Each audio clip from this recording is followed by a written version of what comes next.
Hi, I'm Lindsay, and I'm talking with Medtech industry leaders on how they change lives for a better world. The inventions and technologies are fascinating, and so are the people who work with them. There was a period of time where I realized fundamentally my job was to go hang out with really smart people that are saving lives and then do work that would help them save more lives. I got into the business to save lives, and it is incredibly motivating to work with people who are in that same business, saving or improving lives. What better industry than where I get to wake up every day and just save people's lives? These are extraordinary people doing extraordinary work, and this is The Leading Difference. Hello, and welcome to The Leading Difference podcast. I'm your host, Lindsay, and I'm so excited to introduce you to my guest today, Dr. Scott Bertrand.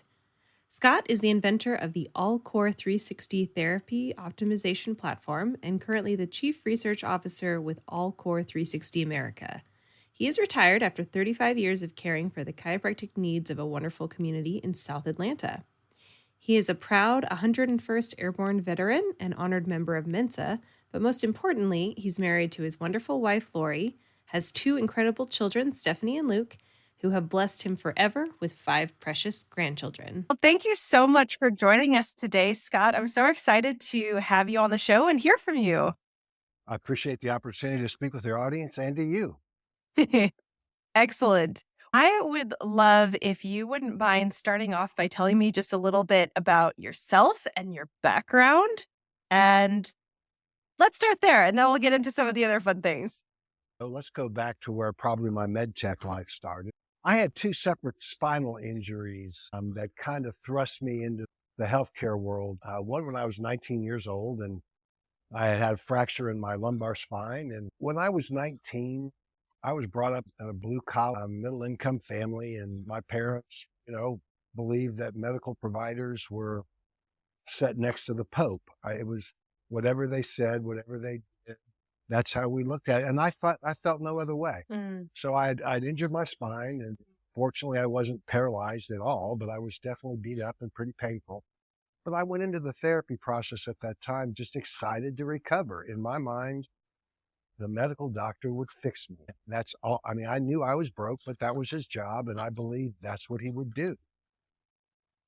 He goes on, and, I'm not putting fingers at anybody. I realized that he was doing the best he could with what he had at the time he had. So this isn't anything negative.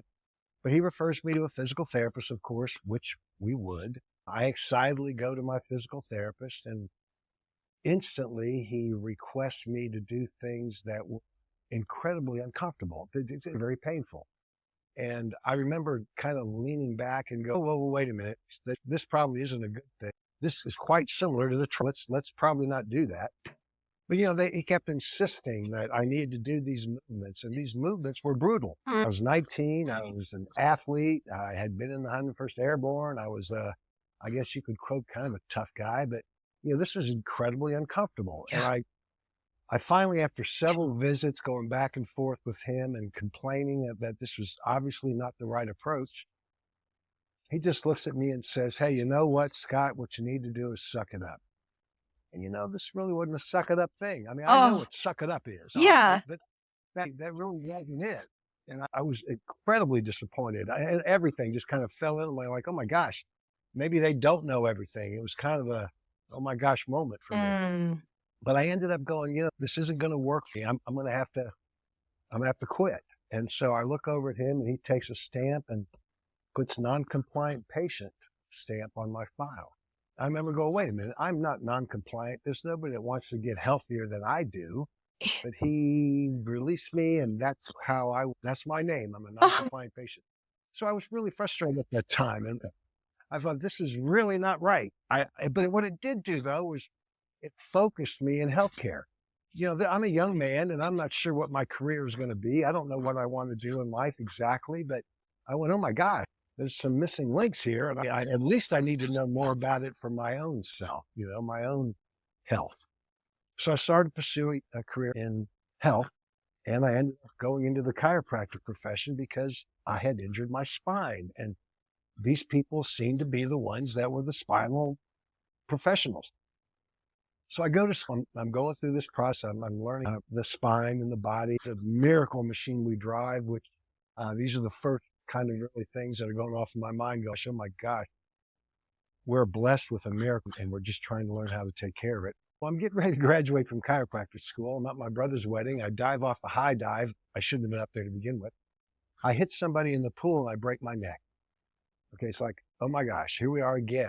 I'm thrust into this space again. I'm not paralyzed. Oh, And I say that because I've treated and worked with so many people who are. yeah. That I don't want to put myself in that basket. I wasn't, but I was, it was a shocking experience to say the least and incredibly uncomfortable. And it took a long time to heal. But it's been a good 8-9 years since the first trauma. But now I'm almost a chiropractor. I'm graduating from chiropractic school. So I've got a really, really strong background, at least anatomy and physiology and how the body works. And excitedly, I go off to therapy again. And I look across the table and he asked me to do the same movement again that they recommended 10 years ago. I'm like, well, wait a minute. I know that doesn't work. Let's not do that. What else do you have? Well, no, that's what we do. And no. And forth, back and forth. And then he said to me, Scott, you need to suck it up. The second suck it up got me to walk out of there and say, look, there's something massively wrong with how we're treating this. I don't know what it is yet, but there's something wrong and it needs to be corrected. Medtech is coming up with some innovation that addresses a concern in the medical world that hadn't been addressed that way before.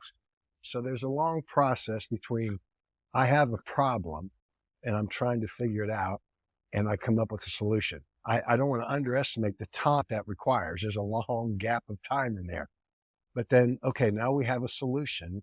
And I guess really, Lindsay, that's kind of where it starts. I invent the AllCore360. That's an interesting conversation if you want to go into that. But that's what threw me into the medtech industry. And that's where I realized that when you come up with something in the medtech industry, it's not like a better windshield wiper, which Lord knows we might need better windshield wipers, and that's good. But when you're impacting people's lives in the way that we got to do that, and it's a global reach, it's not just like across the street, across the neighborhood. When you can impact a human being, there's a strong possibility you can impact us all. The awareness of knowing that I can help the world was the motivation and everything that really was, I think that's what drives everybody in the medtech industry.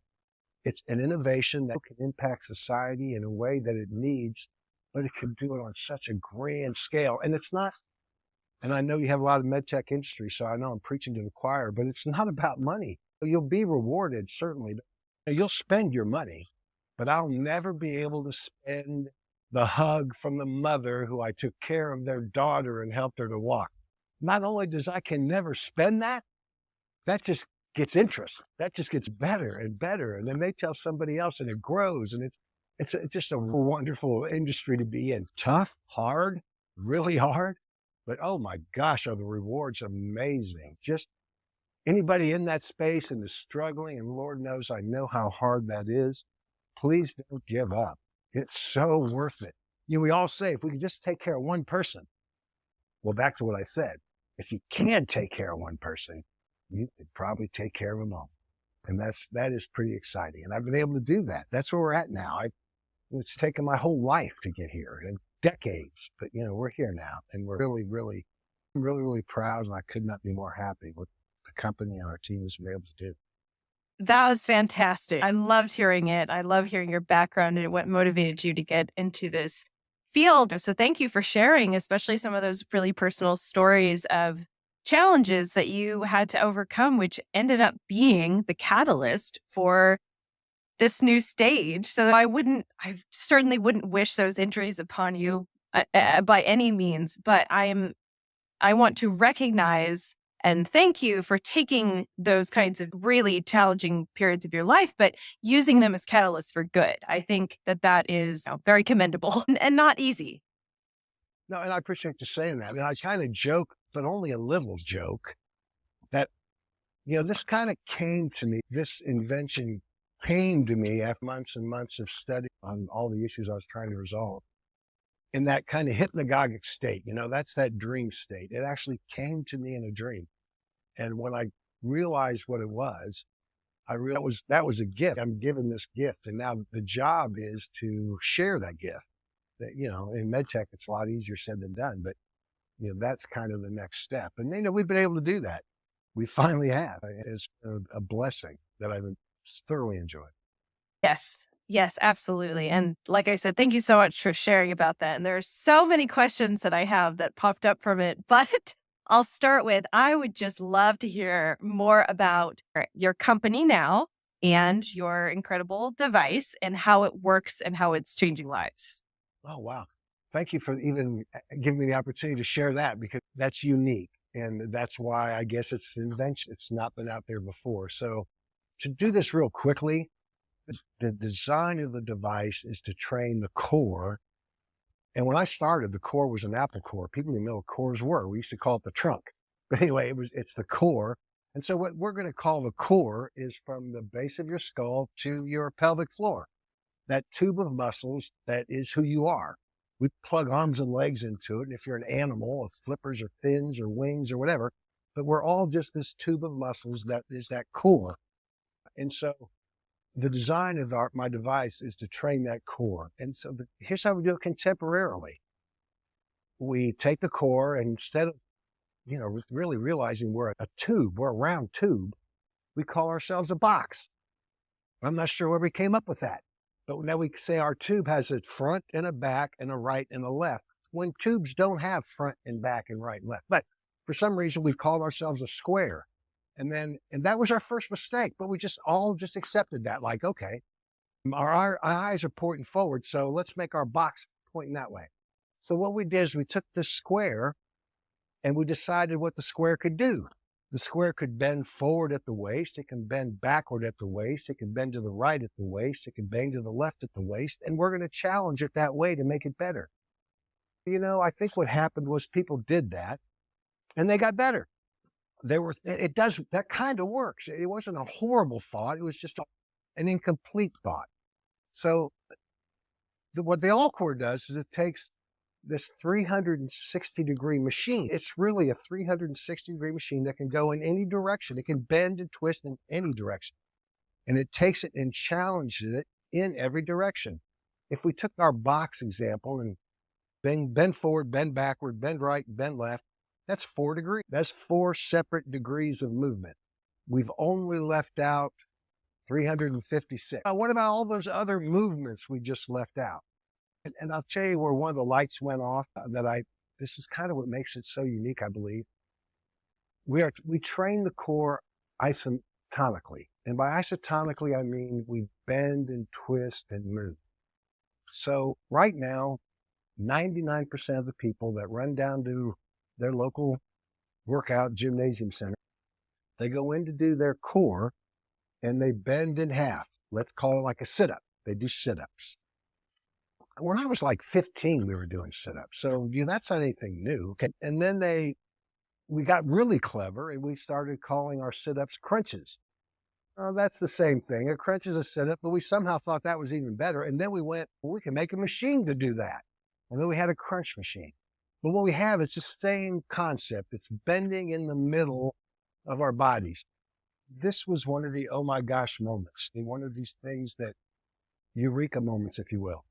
I walked out of the gym one day, and I'm a gym rat. I lived there. That's what I did. And I realized that if for some reason I'd never walked into the gym, I would have never done a sit-up in my life. Sit-ups are not things we do. These are not positions we get our bodies into. There's no sport where everybody lays on the ground and bends in half 50 times. I started to go, why in the world are we working so hard to do this one movement when we never, ever do that movement? And I thought, oh my gosh, my next eureka moment comes in. Now I'm out of chiropractic school and I'm working really hard, and I realize we're working with this miracle machine body. And all of a sudden I had to start laughing at the way we treat the body, because I was reading old medical journals and old history medical journals. I mean, there was a time when they thought smoking cigarettes made you a criminal. I mean, I know that medicine only took what we could take, and we believed it, and we taught it, and we treated it. But what I really realized now, the things we think are true now may not be true in the future, unfortunately. But what I realized, what medical providers and Medtech providers really need to do, this to me became the bottom line. We were blessed with this incredible healing miracle machine. And to ever think that somehow our brain that read that book knew better than our body did on how to take care of our body was ludicrous. Our body knows how to do everything. We're the best survival machine on the planet. This machine knows how to heal. It knows how to do everything. In fact, it's a lot better if we just stay the heck out of the way. The more we get involved, the more we screw it up. So here's what I think physicians really need to do. And this is what I kind of decided to do at the Medtech, is realize what the body does to survive. Because that's really all it's about. It's about survival. There's no extra parts on the body, and everything on the body has a survival value. And if you want to improve the body, you help the body in its ability to survive. So what I did was I looked at the core, and these are these eureka moments. I looked at the core and I said, what really is the survival value of the core? Why do I have a core? I mean, what do I do with it that helps me survive? And it dawned on me almost immediately. The core, as much as we think the core is designed for movement, there's not a lot of survival value to movement. I'll take that back and say if a rhinoceros was coming at me, I need to step out of the way. So I understand there is a survival. I got to move. Let's say I didn't move. When the rhino hit me, how was I damaged? I was damaged by being bent around the rhino's head, probably. My body went beyond its normal range of motion. So what really is the core designed for? And here's the key. It's designed to isometrically maintain your posture in the most efficient, safe position possible. Your perfect posture is so perfect, it's almost hard to get damaged where you're in that perfect posture. When you bend to the left and pick up a weight, you took yourself out of the perfect posture, and oh my goodness, you blew a disc. You know, you took your posture, got it out of position, and then challenged it. So that's not how you should challenge your posture. You should take your posture, put it in a perfect position, and then isometrically challenge it, because that's how we use it, isometrically, in the 360 degrees of its potentiality. It needs to be able to do all those things isometrically. And at the end of the day, the AllCore360 takes your body. Your only athletic ability has to have the ability to sit. You know, sometimes you go to the gym and you look across the floor and you go, oh, that looks like a great exercise, but I know I can't do that. Well, the AllCore, all you got to do is sit. And what that does is that adds everybody on the planet. That's your senior citizens. That's people in wheelchairs. That's people that don't have legs. It addresses so many people in the population that all you have to be able to do is sit, and we can make your core better. And at the end of the day, like I said, the core is everything. So what's the survival value of the core? It's not to bend. It's to stop from bending too far, because if you bend too far, something breaks. So what you do is you stop it from bending, and you stop it from bending in every direction, and you do that isometrically. That's how you need to challenge the core in the way it was designed to perform. Once you do that, once you develop a very balanced, coordinated, strong core, that core can go hit golf balls and baseballs and do anything it wants. But you can't train a core by hitting golf balls and baseballs and all those things. You train the core the way it's designed to perform. You make it efficient and strong and high endurance and balanced. And what you're really doing is taking your God-given miracle machine and making it best it can be, as opposed to what most of us do is we take this incredible miracle machine and we beat it up until we kill it. So it's a better way to look at it. We really should take care of it. So it allows most of the population, at 99.95% of the population, treat their core in a balanced, optimal fashion, and it only takes 10 minutes 3 times a week. One of the problems with therapy and one of the problems with fitness is always, I don't have the time. I don't have the time. My goodness. 10 minutes? It takes you longer to put your gym shorts on. All you got to do is get on this machine for 10 minutes. That's how it works. And because of that, people really, they're compliant. Back to my non-compliant patient status. If it's only 10 minutes, you can keep people to come and do 10 minutes. Yeah. Have someone come in and do an hour and a half. Well, now they need all kind of other things in their life that they can use for excuses. Right. 10 minutes isn't a big commitment for the remarkable, near miraculous results it gets for some people. That's kind of how it works. And it's, like I said, it's a blessing. And it started in the spinal cord injury space because what it did for people who only have their cores. I mean, this is what they have. They don't sometimes have arms or legs. This is what they have. So it started in that space. But when patients and clients started sporting six packs and losing 10 pounds, all of a sudden, everybody wanted it. Everybody wants a six pack. Everybody wants to lose 10 pounds. And that's great.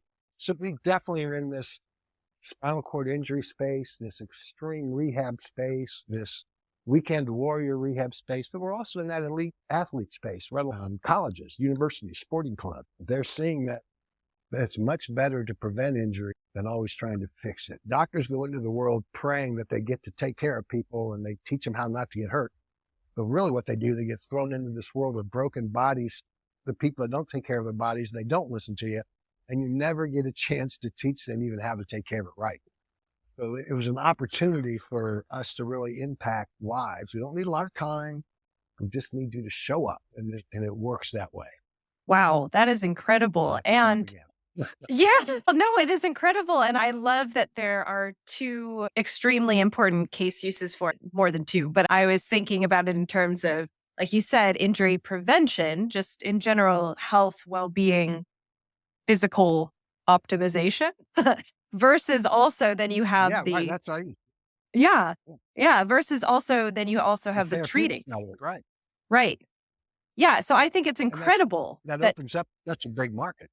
Right? Exactly. Right. Because everybody could benefit from this. This is literally something that could impact everybody's life who participates. Holy mackerel. And the nice thing was if you knew where there was one or you used one, what I get to do every day, although oftentimes it's cry because these stories are so overwhelmingly wonderful, but I get to hear on a daily basis almost about these recovery stories. And it's because we weren't doing it right.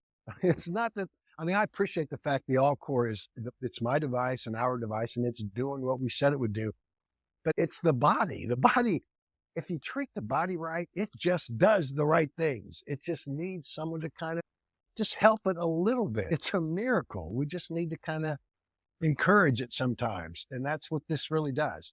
And again, because the results and the responses are so rapid, people enjoy maintaining the schedule. And the longer you maintain the schedule, the more and more those results improve. And once you finally develop a balanced core, like I said, I've been an athlete my whole life, but I didn't have a balanced core. I thought I did. But I didn't. And when I developed a balanced core, I'm overwhelmed. And I can't tell you how many athletes that are starting to experience those same things. You would think an athlete would come in and get on our device and, well, max it out, show me something that, wow, only an Olympic athlete can do. But I can have an Olympic athlete come in, and when they get on the machine, I can say to them straight to their face, I've got a woman in a wheelchair that can make you look horrible. And that is the honest to goodness truth. What the core actually can do when it's taken care of is an amazing thing. I want to make this one really quick story. So I had a beautiful woman come in that had been in a wheelchair for a decade. And we had to transfer her from her wheelchair to our chair. It's just a matter of lifting her and setting her down here. And I don't want to sound negative when I say this, but when I lifted her up the first time, she was soft, fluffy kind of, because she didn't have a lot of muscle tone, and Lord knows how could she? Because she spent her life in this wheelchair. So it didn't surprise me. We put her in the wheelchair, or we put her in the machine. Well, Lindsay, I will say probably in 3 months, maybe, when I would reach over to help her, instead of reaching around somebody that was fluffy, I was reaching around somebody that felt like a granite statue. She was solid rock. And I saw that happen, and I saw what that did for her life. She could get in and on off the commode on her own now. She could get out of the car. These things that make a difference with independence, these things that are so important that we take for granted. Yeah. I saw these incredible recovery, and I knew then that I was absolutely on the right path. It wasn't about our six packs and our low back pain. It was about these people that had been almost forgotten and deserved so much. And now they're having an opportunity with hope and getting some great results. So that's the reward of Medtech. That's why all your listeners, hang on. It's worth hanging on. It's taken me 3 decades. I mean, you can't expect to go out and be tampering with people's lives and not expect it to take a long time to get there. People aren't just going to let you start messing with them until you can prove you're doing the right thing. But don't give up. Do the research, keep doing it. And that one person that you help, maybe you'll be a million. Yeah. I know that's what's going to be happening. Yeah. Oh, yes. And thank you for that encouragement because, like you said, it's a long road. So it's helpful to have people on the other side of it going, yes, it's possible. It's absolutely, it'll take time, but you can do it. Yeah. So, looking back over your life, I'm just always curious about this. Do you think, is there any way that 6-year-old Scott could have possibly had an inkling of what was to come in the future, what your path may have turned out to be? You know what's funny? That's such an interesting question. I'm writing a book, and the book is, it kind of goes through some of my life. And I was just doing this the other day. And yeah, there was a 6-year-old Scott that had an occurrence that happened to him that made him stop and think and go, my God, I'm driving a miracle. And I was only 6. And I remember it like it was yesterday. And it stuck with me. Long story short, I should probably be alive, but due to just natural reflexes, I got out of the way of something. And what I had to say, I realized as I moved on from that potential horrible trauma, that my body moved me out of the way. Scott didn't. Little 6-year-old Scott wasn't smart enough. My body pulled me out of the way. And that reflexive action, that right there is what the AllCore relies on. So I don't know if that was the very first little thing, the little spark that said, hey, this machine you're driving is not just a bucket of bolts, this is pretty impressive. And I still get to see that miracle every day. It's amazing. Yeah. Yes, it is amazing. Yeah. Thank you for sharing that story. That's pretty interesting how that ended up being, of course, like you said, 6-year-old Scott wouldn't have known where that would have led, but hey, it's cool to see those threads looking back. Yeah. That's what they are. They're the little seeds that found some fertile ground somewhere down the road that'll let them grow. It's all those little things. And I can go through my life and point out about a dozen. And that, you go through life with all kinds of paths that present themselves, and you can turn right or left. And where you are today is dependent on all those choices you made. But I can go back and look at so many of those and go, thank God I turned that way because that allowed me to get here. And yeah, that's almost pure luck. I don't know. So, or destiny or both. Well, I think you're saying that too. I think we're all put on this world for a reason. I think one of the things I say to people all the time, and the 2 biggest moments or greatest things in your life is the day you were born and the day you realize why you were born. And that I realized that day when it finally came to my mind, why I was here.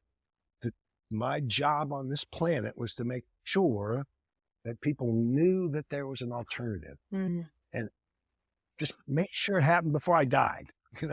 I remember one time sitting on a couch and all of a sudden realizing that if I don't do this, it might not get done. Mm. And that was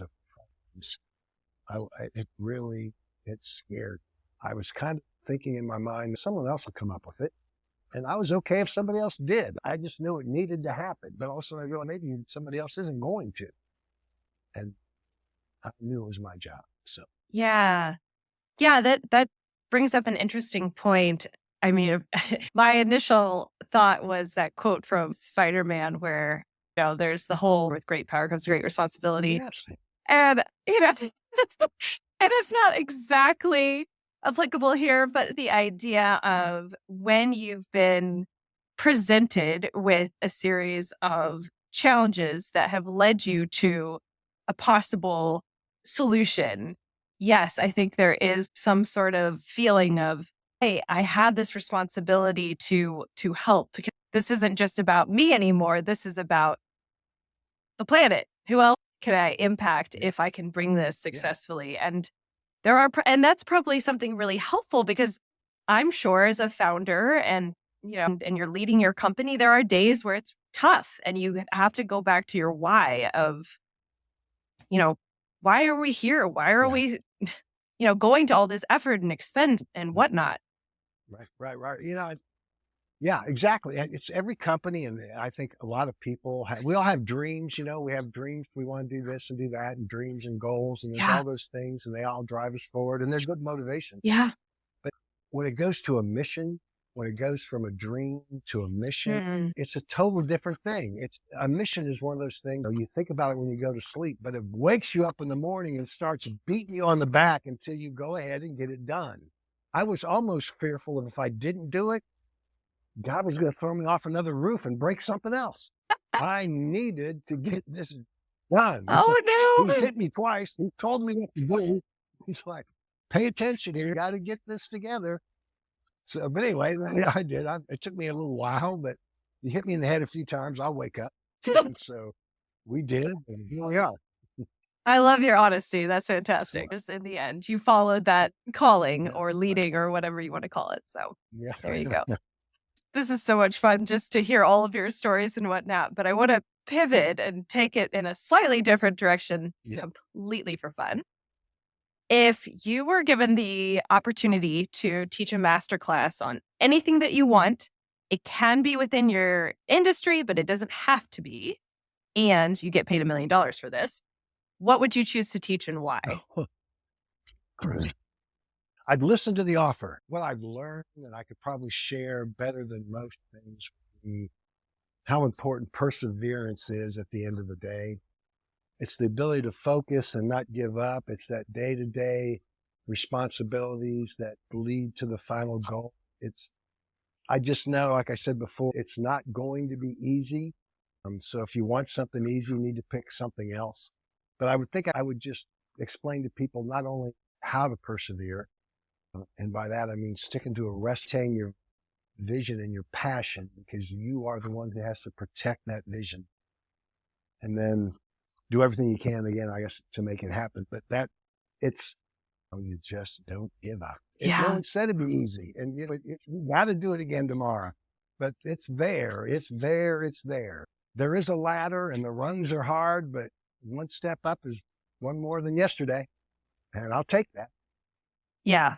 Well, that sounds like a fantastic masterclass. So yes. How would you like to be remembered after you leave this world? Now, this is a powerful thing that we're doing here with the AllCore360, and possibly able to be the inventor of a device that can really impact millions upon millions of lives. I don't think there's any legacy anybody could ever ask for that could be greater than that.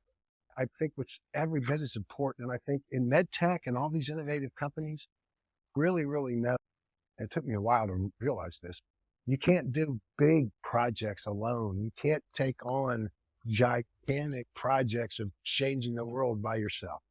So you really need to develop a really good team. And I took a little too long to develop that good team, but the legacy I would like to leave, not just for the device and my name.